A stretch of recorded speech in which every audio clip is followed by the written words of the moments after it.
میں نے نواب صاحب سے کہا آپ اپنی ہوش میں تو ہیں، مجھے لگ رہا ہے کہ آپ نشے میں ہیں، اس لیے مجھ سے ایسی باتیں کر رہے ہیں۔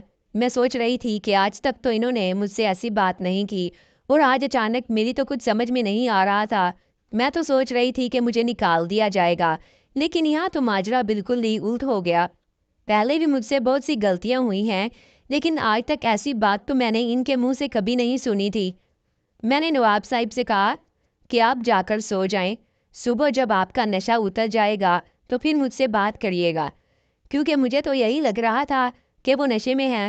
ظاہر سی بات ہے، جس شخص کے گھر میں نے اپنا بچپن گزارا اور میں اب جوان ہوئی اور اچانک مجھ سے ایک رات ایسا مطالبہ کیا جا رہا ہے جو میں کبھی سوچ بھی نہیں سکتی، تو میں تو یہی سوچوں گی کہ یہ تو نشے میں ہیں یا پاگل ہو چکے ہیں۔ خیر، رات تو میں نے بہت مشکل گزاری۔ خیر، نواب صاحب نے میرے ساتھ کوئی بحث نہ کی۔ جب میں نے انہیں جانے کے لیے کہا تو وہ فوراً میری بات مان کر چلے گئے، حالانکہ میں تو ان کے گھر کی ملازم ہوں۔ جب وہ چلے گئے تو رخسانہ اندر آ گئی۔ رخسانہ نے مجھے پوچھا کہ آسیہ، نواب صاحب نے تمہیں کیا کہا؟ تم نے ان سے معافی مانگ لی؟ اور ان کا آگے سے کیا جواب تھا؟ جب میں نے رخسانہ کو سب معاملہ بتایا تو وہ بھی بہت پریشان ہوئی۔ پہلے تو رخسانہ نے مجھے کہا کہ تم جھوٹ بول رہی ہو، ایسا ہو ہی نہیں سکتا، میں بھی یہاں 3 سال سے کام کر رہی ہوں، آج تک میرے ساتھ تو نواب صاحب نے کوئی ایسی بات نہیں کی اور نہ ہی مجھے ایسی نظروں سے دیکھا۔ میں نے رخسانہ سے کہا مجھے تم سے جھوٹ بولنے کی کیا ضرورت ہے؟ مجھے کیا ملے گا جھوٹ بول کر؟ جو بات ہوئی ہے میں نے تمہیں وہی بتا دی ہے اور یہی سچ ہے۔ خیر، رخسانہ کو یقین نہیں آیا۔ میں نے بھی رخسانہ سے کہا یقین تو مجھے بھی نہیں آ رہا، اب صبح اس معاملے کے بارے میں پتہ چلے گا۔ صبح ہوئی تو میں نے رخسانہ کے ساتھ ناشتہ بنایا۔ نواب صاحب کا موڈ بہت اچھا لگ رہا تھا۔ کھانے کے دوران انہوں نے بیگم سے کافی ہنسی مذاق بھی کیا۔ مجھے لگا کہ جو میں نے سوچا تھا وہ واقعی سچ ہے، یہ رات کو نشے میں ہی تھے، لیکن قسمت کو کچھ اور ہی منظور تھا۔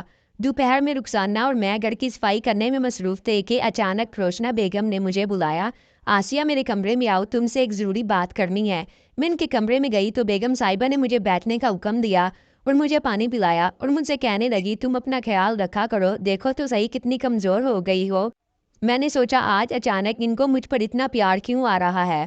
آج سے پہلے تو کبھی ایسا نہیں بولا۔ میری ان سے دوستی تو تھی، لیکن ایسی دوستی نہیں تھی کہ جس انداز میں مجھ سے بات کر رہی تھی، ایسا لگ رہا تھا کہ وہ میری پتہ نہیں کتنی پرانی دوست ہیں۔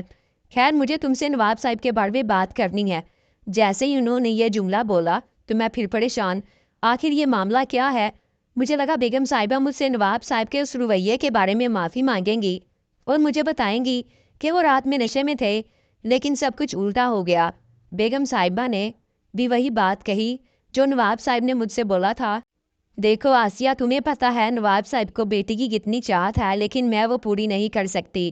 اب میں خود ہی علاج کروا کر تھک چکی ہوں، نواب صاحب بھی ہمت ہار چکے ہیں، اس لیے میں بھی یہی چاہتی ہوں کہ تم ہمیں۔ جب میں نے یہ سنا تو میں نے ان سے کہا اس کام کے لیے آپ کسی اور کو بھی تو چن سکتی ہیں، لیکن میں ہی کیوں؟ تو روشنا بیگم نے مجھے کہا دیکھو میں چاہتی ہوں کہ گھر کی بات گھر میں ہی رہ جائے، اور تمہیں تو پتہ ہے اگر یہ بات پھیل گئی تو نواب صاحب کی کتنی بدنامی ہوگی اور گاؤں میں ان کی کتنی عزت ہے۔ پھر میں مان گئی، میرے پاس اور کوئی چارہ بھی نہیں تھا۔ میں نے ان کا نمک کھایا تھا پر میں ان کا نمک حرام نہیں کرنا چاہتی تھی۔ شام کو سب نے کھانا کھایا تو نواب صاحب میرے پاس آئے اور میرے کان میں ہلکی سی سرگوشی کی کہ تیار ہو کر آ جانا۔ رخسانہ نے یہ سن لیا، وہ میرے پاس ہی کھڑی تھی۔ اب اس کو بھی احساس ہو چکا تھا کہ وہ مجھے کس چیز کے لیے بلا رہے ہیں، لیکن پھر بھی اسے لگ رہا تھا کہ میں ابھی بھی جھوٹ بول رہی ہوں۔ رات کو بیگم روشنا نے مجھے بلایا، مجھے نہانے کا حکم دیا۔ میں نہا کر باہر آئی تو میرے لیے ایک تنگ لال جوڑا جو ان کا اپنا تھا وہ مجھے پہنایا اور کہا کہ آج سے تمہاری زندگی بدل جائے گی۔ انہوں نے مجھے وہ جوڑا پہنا کر نواب صاحب کے کمرے میں بھیج دیا۔